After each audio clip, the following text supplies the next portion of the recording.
Penzi la jirani part moja, mwanzo wa hisia. Katika mtaa mmoja wa kawaida pembezoni mwa jiji, waliishi majirani wawili waliokuwa hawajui kuwa hatima yao ingeunganishwa na mapenzi. Amani alikuwa kijana mwenye nidhamu na moyo wa upole.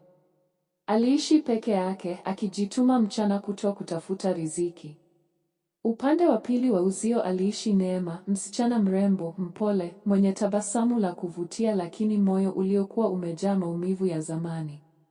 Kwa muda mrefu waliishia kusalimiana tu, habari za asubuhi jirani. Nzuri, karibu. Siku moja jioni, Amani alimsikia Neema akilia kimya kimya. Sauti ile ilimgusa moyo. Akakusanya ujasiri, akamkaribia na kumuuliza kama anaweza kusaidia.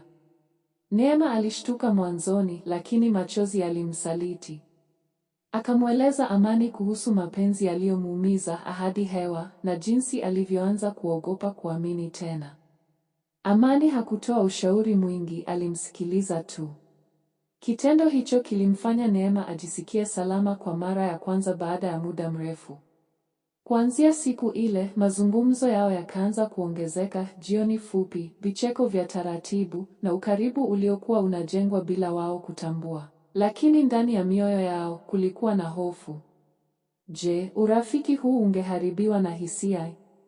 Je, mapenzi yangewatenganisha kama ilivyotokea zamani? Mwendelezo upo part 2.